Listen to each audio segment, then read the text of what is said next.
एलिया को तो कौवे भी खिला रहे थे, पर क्यों एलिया को प्रभु ने विधवा के पास भेजा?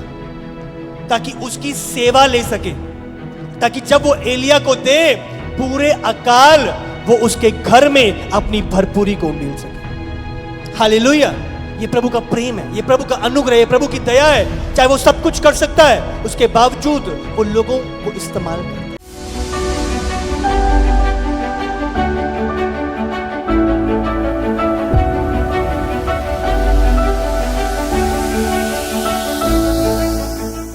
तो लूका 19 जिसमें ये पाम संडे के विषय में और सारा कुछ लिखा गया है, इसमें से आज हम जानेंगे कि पाम संडे में इस दिन क्या हो रहा था, असल में क्या चीजें हो रही थी। लूका 19 का पूरा 28 से लेके 44 तक इसका जिक्र किया गया है। तो हम 28 से पढ़ना शुरू करें। ये बातें कहकर वह यरूशलेम की ओर उनके आगे आगे चला। जब वह जैतून नामक पहाड़ पर बैतफगे और बैतनिय्याह के पास पहुंचा तो उसने अपने चेलों में से 2 को यह कह के भेजा, सामने के गांव में जाओ और उसमें पहुंचते ही एक गधी का बच्चा जिस पर कभी कोई सवार नहीं हुआ हालेलुया। तो इस जगह पे यीशु उस समय पे अपने 2 चेलों को बोलता है कि जाओ गधी के बच्चे को बंधा हुआ तुम्हें मिलेगा, उसे खोल कर ले आओ, सामने के गांव में जाओ। तो यीशु मसीह पूरब से पश्चिम की ओर जा रहे थे, जो यीशु का जाना था। और जो माउंट ऑफ ऑलिव्स है, जो एक पहाड़ी है, उस स्थान की ओर वो जा रहे थे। और वहां पे 2 गांव थे उसके पास, उसकी शुरुआत में एक का नाम है बेथेज और दूसरे का नाम है बेथनी।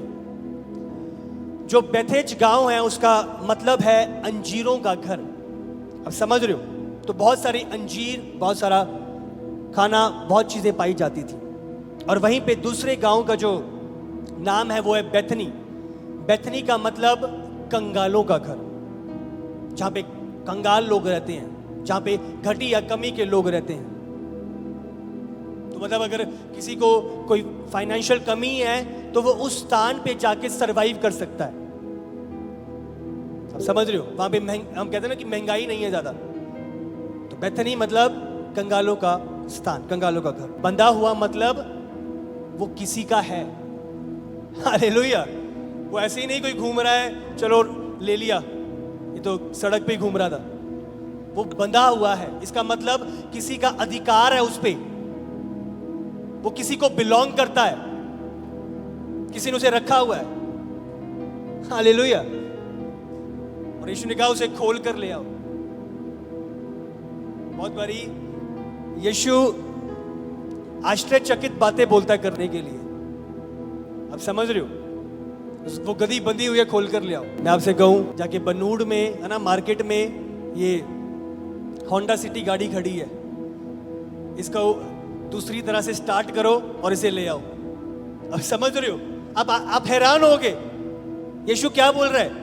किसी की गधी है, यीशु बोल रहा है खोल के ले आ। ये अजीब बात थी। और यीशु जानता था चेलों के मन में क्या चल रहा है। जब हम खोलेंगे, अगर कोई हमसे हमारे पास आ जाए, हमें बोलने लग जाए, तो हम क्या कहेंगे? तो यीशु ने इसका उत्तर भी उन्हें पहले से दे दिया। तो यीशु आपके प्रश्नों से पहले यीशु के पास आपके उत्तर तैयार रहते हैं। आप समझ रहे हो? आपके जीवनों में प्रश्न पैदा भी नहीं हुए, उससे पहले यीशु के पास आपके जीवन के उत्तर तैयार कर दिए गए यीशु के नाम से। यदि कोई तुमसे पूछे तो वो सोच रहे थे कि अगर हमसे कोई पूछे हम कैसे लेके आएंगे, तो यीशु ने पहले से ही उत्तर दे दिया। यस, पढ़ो। यदि कोई तुमसे पूछे कि क्यों खोलते हो, तो यह कह देना कि प्रभु को इसका प्रयोजन है। परमेश्वर कुछ भी अपने तरीके से कर सकता है। बाइबल में लिखा है आदि में वचन था, वचन प्रभु के साथ था, वचन ही परमेश्वर था, और सारी वस्तुएं वचन के द्वारा ही बनाई गई। तो यीशु चाहता कहीं पर भी कभी उस झाड़ियों में आ जाए और वहां से वो ले आते। आप समझ रहे हो? यीशु ने कहा जब सिक्के की जरूरत थी, जा मछली में जा, जो पहली मछली पकड़ेगा उसमें से सिक्का होएगा। तो किसने वो सिक्का उस मछली के मुंह में डाला? आप समझ रहे हो? पर यीशु के काम करने के तरीके, चाहे वो सब कुछ अपने आप कर सकता है, उसके बावजूद वो लोगों के जीवनों को इस्तेमाल करता है ताकि उनके जीवनों को ब्लेस कर सके, बढ़ा सके, फलवंत कर सके। हालेलुया। हालेलुया। एलिया को तो कौवे भी खिला रहे थे, पर क्यों एलिया को प्रभु ने विधवा के पास भेजा? ताकि उसकी सेवा ले सके, ताकि जब वो एलिया को दे पूरे अकाल वो उसके घर में अपनी भरपूरी को उंडेल सके। हालेलुया। ये प्रभु का प्रेम है, ये प्रभु का अनुग्रह है, प्रभु की दया है। चाहे वो सब कुछ कर सकता है, उसके बावजूद वो लोगों को इस्तेमाल करता है। वो गधी होगी, उसके पास होगी, उसको मैं, जिसको कोई उसके ऊपर नहीं बैठा, उसको लेके आओ। जो भेजे गए थे उन्होंने जाकर जैसा उनसे कहा था वैसा ही पाया। जब वे गधे के बच्चे को खोल रहे थे तो उसके मालिकों ने उनसे पूछा, इस बच्चे को क्यों खोलते हो? उन्होंने कहा, प्रभु को इसका प्रयोजन है। वे उसको यीशु के पास ले आए और अपने कपड़े उस बच्चे पर डालकर यीशु को उस पर बैठा दिया। समझ रहे हो, जैसा उन्होंने कहा था वैसा ही हुआ। किसी ने पूछा, हाँ भाई क्या लेके जा रहे हो? प्रभु को प्रयोजन है। और जैसे उन्होंने बोला उसको उन्होंने दे दिया। और जैसे वो यीशु के पास ले आए, उसे अपने कपड़े उस बच्चे पर डालकर यीशु को उस पर बिठा दिया। जब वह जा रहा था तो वे अपने कपड़े मार्ग में बिछाते जाते थे। अगर आप यूहन्ना 12 उसका 9 से 10 पढ़ो। जब यहूदियों की बड़ी भीड़ जान गई कि वे वहां है, तो वे ना केवल यीशु के कारण आए, परंतु इसलिए भी कि लाजर को देखें जिसे उसने मरे हुओं में से जिलाया था। तो जब लोगों ने इतना बड़ा मिरेकल देखा कि 2 दिन मुर्दा कब्र में था, और सबको ये बात पता थी। अब एक मोहल्ले में, एक एरिया में अगर किसी की डेथ होती है तो सारा मोहल्ला इकट्ठा होता है। आप समझ रहे हो, सबको पता होता है। और स्पेशली ये जवान मौत थी, एक जवान मौत थी, तो दूर दूर से लोग आए हुए थे और सबको पता था कि लाजर मर चुका है। सबने उसे देखा था। जब वो कब्र में डाला जा रहा था, उसको मम्मी की तरह लपेटा जा रहा था, समझ रहे हो, सब जानते थे। और जब लपेटना होता था, इस तरीके का लपेटना होता था कि अगर बंदा जिंदा भी हो तो मर जाएगा। अब समझ रहे हो, सांस घुटने के कारण मर जाएगा। तो जब लाजर निकला वो लपेटा हुआ था, और प्रभु ने कहा इसे खोलो और इसे कुछ खिलाओ। हालेलुया। हालेलुया। अगर हमें लगे कि लाजर जिंदा ही होएगा, वो ऐसा लपेटते थे, समझो कि बंदा ही मर जाए उधर। और सब जानते थे और सब ने इसे विटनेस किया था, और सब इस बात को देखने आ रहे थे। हमने देखा था लाजर को कब्र में ले जाया जा रहा था, अब वही लाजर जी उठा है। तो उसी लाजर को विटनेस करने के लिए यीशु ने जो काम किया था, वो भीड़ आ रही थी, और उसको ध्यान में रखते हुए लोग उसकी परस्तिश कर रहे थे। जीवित प्रभु जो जीवित कामों को कर रहा है, और उस उत्साह के साथ, उस उमंग के साथ वो प्रभु की परस्तिश कर रहे थे। हालेलुया। हालेलुया। प्रभु की परस्तिश कर रहे थे। जैसे उसी का आगे पढ़ो। निकट आते हुए जब वह जैतून पहाड़ की ढलान पर पहुंचा, तो चेलों की सारी मंडली उन सब सामर्थ के कामों के कारण जो उन्होंने देखे थे आनंदित होकर बड़े शब्द से परमेश्वर की स्तुति करने लगी। धन्य है वह राजा जो प्रभु के नाम से आता है, स्वर्ग में शांति और आकाश मंडल में महिमा हो। प्रभु के काम हम देख रहे हैं, प्रभु के कामों का वर्णन हम होते हुए देख रहे हैं। हालेलुया। तो ये मसीहा का यरूशलेम पे आना था, उस भविष्यवाणी का पूरा होना था जो पहले से कर दी गई थी। हालेलुया। गदी पर आना, जकरिया 9 उसका 9 अगर आप निकालो तो ये भविष्यवाणी थी जो पूरी हुई। हर एक चीज पहले से 300 भविष्यवाणी थी जो यीशु के पहले आगमन के बारे में, पहले आने के विषय में लिखी गई थी, और सारी पूरी हुई। हालेलुया। सारी 300 से अधिक, और सारी भविष्यवाणी पूरी हुई। और अब दूसरे आगमन के लिए करीबन 1000 भविष्यवाणियां हैं। अब समझ रहे हो, जो पूरी हो गई हैं, जो पूरी होंगी। दूसरे आगमन की पहले आगमन से ज्यादा भविष्यवाणियां। अब समझ सकते हो, अगर पहला पूरा हुआ है तो दूसरा कितना अधिक और सच है। हे सियोन बहुत ही मगन हो, हे यरूशलेम जय जयकार कर, क्योंकि तेरा राजा तेरे पास आएगा। वह धर्मी और उद्धार पाया हुआ है, वह दीन है और गधे पर वरन गधी के बच्चे पर चढ़ा हुआ आएगा। तो हजारों साल पहले ही ये भविष्यवाणी हो गई थी कि यीशु गधे के बच्चे पे यरूशलेम प्रवेश करेगा। तो ये सारे साइंस थे, चिन्ह थे, ये जाहिर करने के लिए कि यीशु ही है जो प्रभु की ओर से, पिता की ओर से भेजा गया। हालेलुया। हालेलुया। पहले से भविष्यवक्ताओं के द्वारा प्रोफेटिक साइंस बता दिए गए थे यीशु के बारे में, क्योंकि बहुत सारे लोग यीशु ऐसा होएगा, यीशु ऐसा होएगा, तो उन्होंने पहचान दी कि जो आएगा ये उसके चिन्ह होंगे। तो उसमें से एक चिन्ह ये था, गधे के बच्चे पर यीशु का जाना यरूशलेम में। आमीन, हालेलुया। इतने सारे चिन्ह जो पहले से बता दिए गए थे वो पूरे हुए। इसके बावजूद यहूदियों ने विश्वास नहीं किया, और अभी भी नहीं करते, कि यीशु मसीह पिता की ओर से भेजा गया। यही फर्क है यहूदियों और मसीहियों में, कि वो मसीह पे विश्वास नहीं करते, यीशु पे विश्वास नहीं करते। उनकी अपेक्षा क्या थी?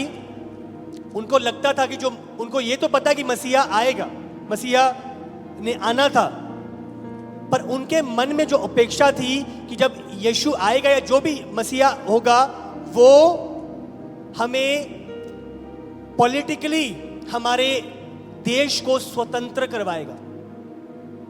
अब समझ रहे हो, हमारे उस टाइम पे जो इजराइल था वो रोमी सरकार के नीचे था, और जब यहूदी लोग जब यीशु आ रहा था तो उनकी अपेक्षा थी कि ये आएगा, हमारा राजा बनेगा और हमें इस शासन से जो रोमियों का है हमें आजाद करवाएगा, हम इधर शांति पैदा करेगा। कौन सी? संसारिक शांति वो ढूंढ रहे थे, पॉलिटिकल शांति ढूंढ रहे थे। हमारा खुद का स्थान होएगा, हमारे ऊपर किसी का अधिकार नहीं होएगा, हमारा देश होएगा। तो ये चीजें वो ढूंढ रहे थे, पर यीशु ये देने नहीं आया। वो 1000 साल के लिए के टाइम पे जब यीशु का दूसरा आगमन होगा ये देगा वो, पर जब यीशु का पहला आगमन था वो इस शांति से बढ़ के कई गुना बढ़ के परमेश्वर की शांति उंडेलने के लिए आया था, पापों से मुक्ति देने के लिए आया था। हालेलुया। जो शांति, जो रिश्ता प्रभु के साथ, पिता के साथ टूट चुका था, उस रिश्ते को स्थापित करने के लिए आया था। आमीन। उनकी अपेक्षाओं से बढ़ के परमेश्वर करने आया था। हालेलुया। वो मुक्तिदाता, वो परमेश्वर जो प्रभु देने आया।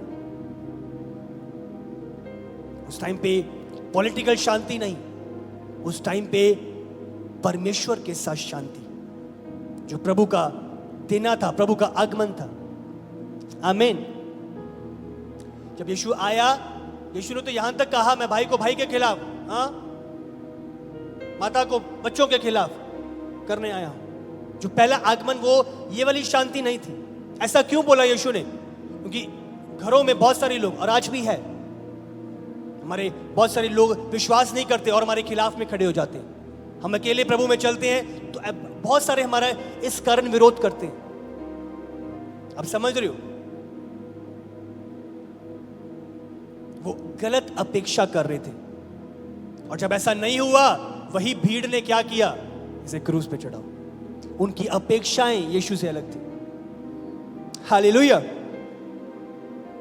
यस, उसी का आगे पढ़ेंगे। तब भीड़ में से कुछ फरीसी उससे कहने लगे, हे गुरु, अपने चेलों को डांट। उसने उत्तर दिया, मैं तुमसे कहता हूं, यदि ये चुप रहे तो पत्थर चिल्ला उठेंगे। अगर ये चुप बैठेंगे, अगर ये चुप बैठे तो ये पत्थर चिल्ला उठेंगे, और प्रभु की महिमा कभी भी बंद नहीं होगी। हालेलुया।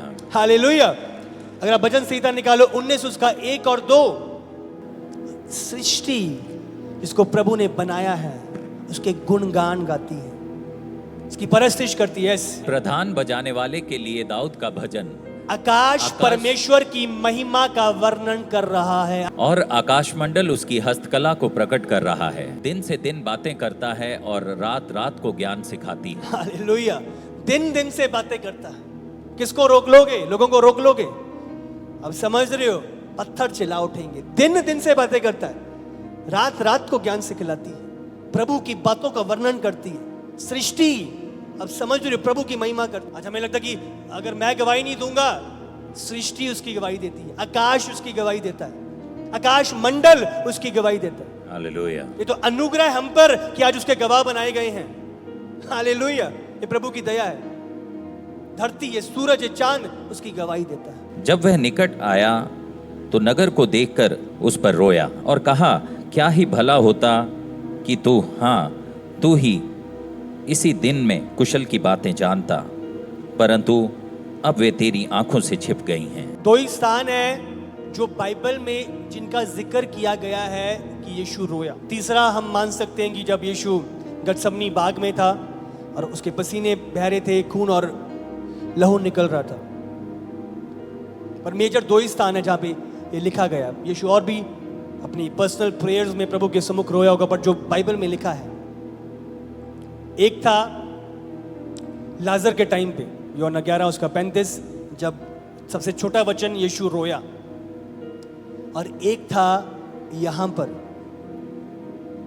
जहां पर यीशु भीड़ को देखकर रोया। यीशु के आगे डालियां बिछाई जा रही हैं, यीशु के आगे अंगोछे बिछाए जा रहे हैं, यीशु के लिए गीत गाए जा रहे हैं, होसेना बोला जा रहा है, परस्तिश करी जा रही है। यीशु को तो खुश होना चाहिए। और यहां पे इन सब के बीच में बाइबल बयान कर रही है यीशु रोया। मतलब यीशु का देखना और समझ उससे कई बढ़ के थी जो मनुष्य सोच रहा था या जो मनुष्य जांच रहा था और देख रहा था। मनुष्य को तो वाहवाही दिखाई दे रही थी, और यीशु को क्या आने वाला है वो दिखाई दे रहा था। लाजर के समय पे रोया और यहां पे रोया, एक फर्क है। अगर आप यूनानी भाषा में देखोगे, जब यीशु लाजर के कब्र के आगे रोया तो वो एक सिर्फ आंसू बहाना था या आंसू निकल रहे थे। पर जब यहां पे बाइबल बयान करती है जब यीशु रोया, और समझ रहे हो, जब उसका पूरा शरीर, पूरा हृदय जैसे जकड़ जाता है, एक व्यक्ति पूरा अपने आप को संभाल नहीं पाता, एक अलग विपरीत पीड़ा जो उसके अंदर चल रही होती है। जब एक व्यक्ति होता है सांस भी नहीं आ रहा, आप समझ रहे हो, आप समझ सकते हो। इंग्लिश में हम कहते हैं सॉबिंग, वेल कर रहा है। वेलिंग और सॉबिंग जो शब्द हैं, सांस चढ़ रहा है उसका, वो रो रहा है, परस्तिश हो रही है। पर यीशु इतना दुखित, वो भीड़ जो खोई हुई थी उसका मन तरस से भर गया, जो जानते नहीं थे क्या कर रहे हैं। यीशु का इनकार करना मतलब वो शांति का इनकार करना जो यीशु देने आया। यीशु को ना समझना, ना पहचानना। आप समझ रहे हो, यीशु आया, अगर आप यूहन्ना 8 उसका 36 निकालो तो मृत्यु और पाप से छुटकारा देने के लिए। इसलिए यदि पुत्र तुम्हें स्वतंत्र करेगा तो सचमुच तुम स्वतंत्र हो जाओ। हालेलुया। वो आजादी देने आया, पर उन्होंने उस मूल को समझा नहीं, असल उद्देश्य को उस भीड़ ने पहचाना नहीं। वो रोया कि ये उद्धार को, उद्धारकर्ता को पहचान नहीं पाए, जबकि 300 से अधिक बारी, अधिक ज्यादा भविष्यवाणियां लिखी थी पुराने नियम में, उसके बावजूद ये मुझे पहचान नहीं पाए। यीशु रोया। ज्यादा जो बंधन या बंधुआई वाला स्थान है, अगर प्रभु आपके साथ है, प्रभु की शांति आपके साथ है, उस स्थान पे भी आप शांति में रह सकते हो। हालेलुया। बजाय कि आप एक बहुत शांति में स्थान पे हैं, कुछ नहीं हो रहा, उसके बावजूद भी प्रभु नहीं है और एक बंधन में पड़े हैं। तो बात यहां पे यीशु की शांति। अब समझ रहे हो वो क्या ढूंढ रहे थे कि शांति हमारे देश में आए, हमारे अधिकारी हो, हमें रोमी सरकार के नीचे क्यों है। अब समझ रहे हो, वो चाहे नीचे है, पर प्रभु उससे कई बढ़ के उन्हें देने के लिए आए। वो शांति जो संसार तुम्हें दे नहीं सकता, वो शांति जो समझ से परे है, मैं तुम्हें देने आया। हालेलुया। इस संसार में तो कलेश है, पर ढांढस बांधो, मैंने संसार के ऊपर फतेह पा ली है। हालेलुया। हालेलुया। जीत हासिल कर ली। क्योंकि वे दिन तुझ पर आएंगे कि तेरे बैरी मोर्चा बांधकर तुझे घेर लेंगे और चारों ओर से तुझे दबाएंगे, और तुझे और तेरे बालकों को जो तुझ में हैं मिट्टी में मिलाएंगे, और तुझ में पत्थर पर पत्थर भी ना छोड़ेंगे, क्योंकि तूने उस अवसर को जब तुझ पर कृपा दृष्टि की गई ना पहचाना। AD 70 में जो रोमी सैनिक थे, जब ये बलवा और विरोध करने लगे इजरायली, तो उन्होंने यरूशलेम को घेर लिया और सारा मंदिर को ढा दिया। जो ऑलिव, ये खजूर की डालियां थी, इन्होंने यही खजूर की डालियां ली और उस स्थान पे रख दिया और जला दिया। खजूर की डालियों में कुछ ऑयल होता है, अब समझ रहे हो? तो उस ऑयल के कारण पूरा स्थान जल गया था AD 70 के बीच में। सारा मंदिर, जो मंदिर का सोना था वो इतना जल गया, इतना मेल्ट हो गया कि नीचे नीचे जो जमीन थी उसके अंदर जा गिरा। और वो रोमी सैनिक खदेड़ खदेड़ के उस पिघले हुए सोने को ले जा रहे थे। जोसेफस नाम का एक इतिहास लिखने वाला है, तो वो बयान करता है कि 11 लाख यहूदी मारे गए थे उस टाइम पे, 11 लाख। और अराउंड 1 लाख यहूदी बंदवाई में बंदी बना के ले जाए गए। पत्थर पे पत्थर नहीं रहेगा। तो समझो जितने भी पत्थर थे जो वो माउंट ऑलिव है उसमें से सारे नीचे गिरा दिए गए। और आज भी वो पत्थर जो उस टाइम के गिरे हुए हैं उसी स्थान पे पड़े हैं, उन्हें वो छेड़े नहीं गए। ये याद दिलाने के लिए कि क्या हुआ था AD 70 में। अगर अभी भी आप इजराइल जाओ तो वो पत्थर ऐसे की ऐसे। और एक टाइम पे जब एंटी क्राइस्ट यहूदियों को धोखा देगा, 3.5 साल के लिए उनको लगेगा कि वो उनका मसीहा है, उनको शांति दे रहा है, उनको पॉलिटिकली अपना देश दे रहा है, उन्हें मंदिर बनाने की इजाजत दे रहा है यरूशलेम में, तो उन्हें लगेगा यही मसीहा है। और 3.5 साल के बाद वो खुद जाके बैठ जाएगा और ये जानेंगे कि नहीं, ये प्रभु की ओर से नहीं है। और फिर वो छाती पीटेंगे, पश्चाताप करेंगे और यीशु को अपना उद्धारकर्ता ग्रहण करेंगे। हालेलुया। टाइम आएगा वो रिपेंट करेंगे और मसीहा को जानेंगे। हर एक घुटना टिकेगा और हर एक जीभ अंगीकार करेगी कि यीशु ही प्रभु है। क्या प्रभु का संदेश है पाम संडे को लेके? 5 पॉइंट। समय के लिए हमारे लिए ये पाम संडे का क्या उद्देश्य है, हमें क्या करना है? सबसे पहला, परमेश्वर लोगों को अपने काम के लिए इस्तेमाल करता है। मैंने आपको बताया था वो गधी को प्रभु अपने आप उसका इंतजाम कर सकता था, उसको बोल सकता था गधी इधर आ जाए। अगर सिक्का मछली के मुंह में आ सकता है तो गधी भी बन सकती थी। पर प्रभु ने क्या किया? चेलों को भेजा और उसको अनुमति दी कि अपनी गधी दे। तो कुछ लोग गए और कुछ लोगों ने दिया। अब समझ रहे हो? तो प्रभु के उद्देश्य के लिए लोग इस्तेमाल करेंगे। उसके बाद चेलों ने अपने जो वस्त्र थे, अपने कपड़े उस गधी पे बिछाए जिस पर यीशु बैठा। यीशु उन मौका देता है, यीशु कर सकता है पर यीशु मौका देता है ताकि हम उस अनुग्रह में सहभागी हों। हालेलुया। कुछ लोगों को जाने के लिए, कुछ लोगों को देने के लिए। हर एक के पास अपना अपना तोड़ा है। अब समझ रहे हो? तो प्रभु इस्तेमाल करता है। जब हम देते हैं प्रभु इस्तेमाल करता है। ये नहीं कि प्रभु के पास कोई कमी है, ये सृष्टि को बनाने वाला वो है। प्रभु का भवन तैयार हो रहा है, प्रभु कर सकता है। पर ये क्या है? हमारे ऊपर अनुग्रह, हमारे ऊपर प्रभु की दया कि हम उस बड़े काम में सहभागी हो। हालेलुया। समझ रहे हो? सोने की सड़कें जिसके पास हैं, समझ रहे हो? कुछ थोड़े से सोने की धूल भी अगर हमारे पास भेज देगा उस काम पूरा हो जाना। पर क्यों? प्रभु हमें उस अनुग्रह में सहभागी करता है। आमीन। तो हम अपनी जिम्मेदारियों को समझते हैं कुछ को देने के लिए। प्रभु ने कहा उसे लेके आओ, तो उसने दी। जो उसकी थी, जो बंधी हुई थी, प्रभु ने उसे ली, उसे मांगी। आमीन। तो ये ग्रेस है जब हम देते हैं। उस विधवा औरत पे ग्रेस थी, वो आखिरी रोटी जब उसने एलिया को खिलाई। हालेलुया। मेरे पास कमी है, घटी है, मायने नहीं करता, पर उस ग्रेस में सहभागी होना, प्रभु के वचन को पूरा करना, उसने दी। आमीन।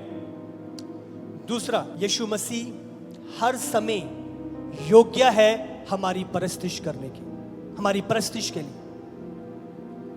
जब हम उसकी परस्तिश करते हैं वो योग्य है। मायने नहीं करता आज मेरा कुछ अच्छा चल रहा है, कल को समय विपरीत है, कल को चीजें ठीक नहीं है। नहीं, वो हर समय योग्य है। प्रभु की परस्तिश हम हर समय करते हैं। ध्यान रखें, यीशु मसीह कभी भी बहुत बड़ी हमारी अपेक्षा के अनुसार नहीं करता, पर हमारी अपेक्षा से कई गुना बढ़ के करता है। हालेलुया। यहूदियों की अपेक्षा क्या थी? कि हमें रोमियो से छुटकारा मिल जाए। पर यीशु ने रोमियो तो क्या, उससे कई बढ़ के प्रभु ने पाप से उन्हें छुटकारा दे दिया। हालेलुया। हालेलुया। रोमियो से तो कोई मनुष्य भी छुटकारा दे सकता था, पर पाप से कोई मनुष्य नहीं दे सकता था। तो रोमियो से कई बढ़ के प्रभु ने पाप से उन्हें छुटकारा दिया। प्रभु के साथ उन्होंने शांति प्रभु पिता के साथ शांति प्रभु ने स्थापित करी। हालेलुया। तो बहुत बार हमें लगता है कि ये मिल जाए या ये आ जाए, पर प्रभु उससे कई गुना बढ़ के हमारे जीवनों में देता है। तो हमें नहीं सोचना ये नहीं आया, हर समय प्रभु की परस्तिश करो, सारी बातें मिलके तुम्हारे लिए भलाई को पैदा करेंगे यीशु के नाम से। हालेलुया। हर समय परस्तिश, हर समय महिमा। दिन अच्छे हैं, बुरे हैं, चीजें अच्छी हैं, भली हैं, फाइनेंस अच्छा है, बिजनेस बुरा, कैसा भी क्यों नहीं है, हर समय हर बात में उसका धन्यवाद करो, उसकी परस्तिश करो, और आप देखोगे सिचुएशंस बदलते हुए, हालात बदलते हुए, परिस्थितियां बदलते हुए। तीसरा, हमेशा आपको अपने जीवन में कुड़कुड़ाने वाले लोग मिलेंगे। आप समझ रहे हो, जो दोष लगाने वाले होंगे। तो ऐसों से आपने परे रहना है, जो आपके विश्वास को हिलाने वाले हैं। उनके पीछे मत चलो, उनसे परे रहो। ये ऐसा है, यीशु ऐसा है, आप समझ रहे हो, यीशु ने ये नहीं किया। तो ऐसे ऐसे लोग आपको मिलेंगे जो हमेशा प्रभु के विपरीत, प्रभु के विरोध में बातें करेंगे, प्रभु के मकसद के विरोध में बातें करेंगे। ऐसों से परे रहो। हालेलुया। बहुत सारे भीड़ में क्या जरूरत है, यीशु उनको बोल दे क्या परस्तिश कर रहे हैं। तो बहुत लोग भीड़ को गलत दिशा में ले जाने वाले थे, प्रभु से विपरीत, प्रभु से दूर, प्रभु से परे। पर आपको ध्यान रखना है किसकी सुननी है, किसकी नहीं। सचेत रहो क्या सुनते हो। आमीन। तो ऐसे लोग मिलेंगे जो हमेशा सही का विरोध करेंगे, अगुवों का विरोध करेंगे, चर्च का, दर्शन का विरोध करेंगे। हमेशा ऐसे लोग होते हैं, पर आपने ध्यान रखना है, ऐसे लोगों को पहचानना और उनसे परे रहना है। हालेलुया।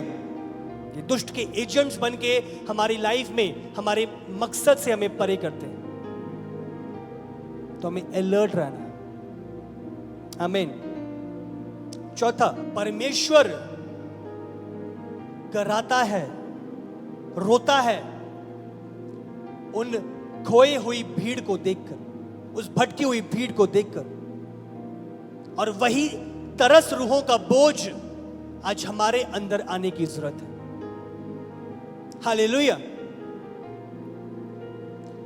एक बहुत ही प्रसिद्ध प्रभु के जन चार्ल्स स्पर्जन एक बात बोलते हैं। उन्होंने कहा, winners of soul must be weepers of soul first. इसका मतलब रूहों को जीतने वाले लोग सबसे पहले रूहों के लिए विलाप करने वाले होने चाहिए। अब समझ रहे हो, जब तक आपके मन में रूहों के लिए विलाप नहीं है, रूहों के लिए तरस नहीं है, रूहों का बोझ नहीं है, आप कभी भी रूहों को जीतने वाले नहीं बन सकते। हालेलुया। कोई आग में चल रहा है, अगर आपको तरस नहीं है तो क्यों आप जाओगे उसे बचाने के लिए।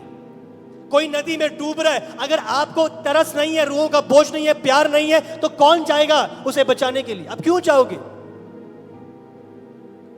तो इस रूहों के बोझ को मांगना। आप रोते हो, कराते हो। यीशु ने भीड़ को देखा, उसका मन तरस से भर गया।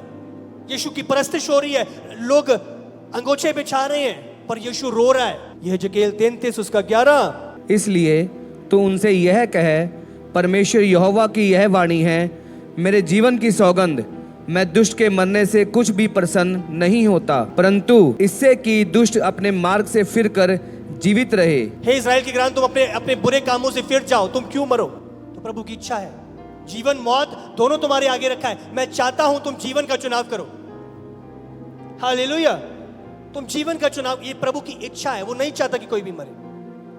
दूसरा पत्रस अगर आप 3 उसका 9 निकालो। ये प्रभु अपनी प्रतिज्ञा के विषय में देर नहीं करता, जैसी देर कुछ लोग समझते हैं, पर तुम्हारे विषय में धीरज धरता है और नहीं चाहता कि कोई नष्ट हो, वरन यह कि सबको मन फिराव का अवसर मिले। तो चाहता है सबको अवसर मिले।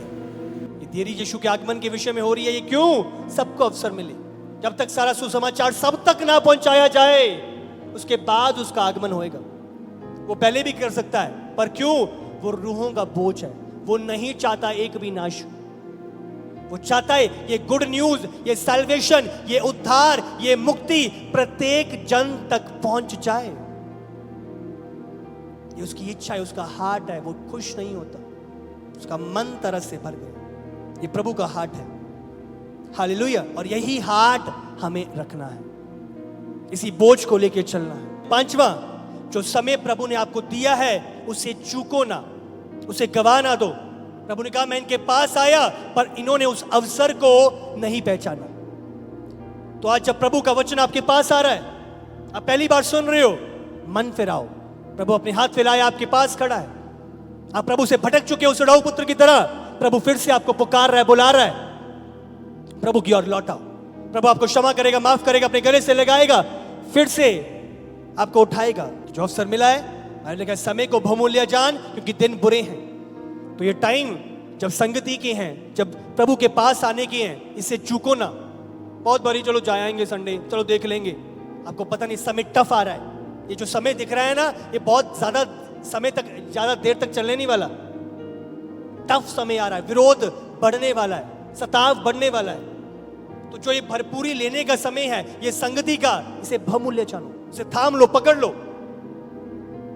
ट्यूसडे सभा और ये थर्सडे अधिकतर संगति में बढ़ने का चुनाव।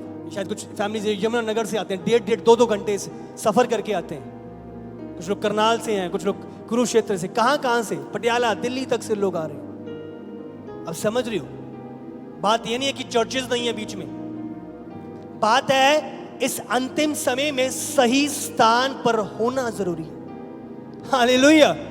आत्मिक स्थान, आत्मिक भरपूरी का स्थान, जहां पे आत्मिक उन्नति, आत्मिक तैयारी, प्रभु की इच्छा और प्रभु का उद्देश्य पूरा हो रहा है। चर्च जाना ये नहीं है कि भी अब बपतिस्मा ले लिया, अब संडे मत्था टेक के आना है। नहीं, चर्च वो स्थान नहीं है। चर्च यहां पे प्रभु वास करता है, प्रभु का कार्य पूरा होता है। आत्मिक चीजें जो प्रभु की ओर से नहीं है, निकलती हैं वो, और जो आत्मिक चीजें प्रभु की ओर से प्रवेश करती हैं हमारी लाइफ में। हालेलुया। आत्मा का आदान प्रदान, आत्मिक बातों का, तो सही स्थान जरूरी है। आजकल दुष्टता इतनी बढ़ चुकी है, बाइबल के अंतिम समय में भरमाने वाले झूठे लोग फैल जाएंगे, बढ़ जाएंगे। थोड़े पड़ोस में भी कोई होएगा, आप समझ रहे हो, पर सही स्थान का चुनाव करो। हालेलुया। सही स्थान। आज लोगों को लगता है कि भाई ये एरिया से बहुत लोग हैं मसीह, चलो इतने चर्च खोल ली। आप समझ रहे हो, चर्च वो कार्य नहीं है। चर्च मतलब आत्मिक स्थान, आत्मिक काम का पूरा होना, आत्मिक कार्य। तो ये प्रेजेंट में ये आपका काम है, आपका कार्य है, जो पाम संडे के उद्देश्य को आपको पूरा करना है। जो हुआ, जो कर रहे हैं और करना है, और जो अब करेंगे।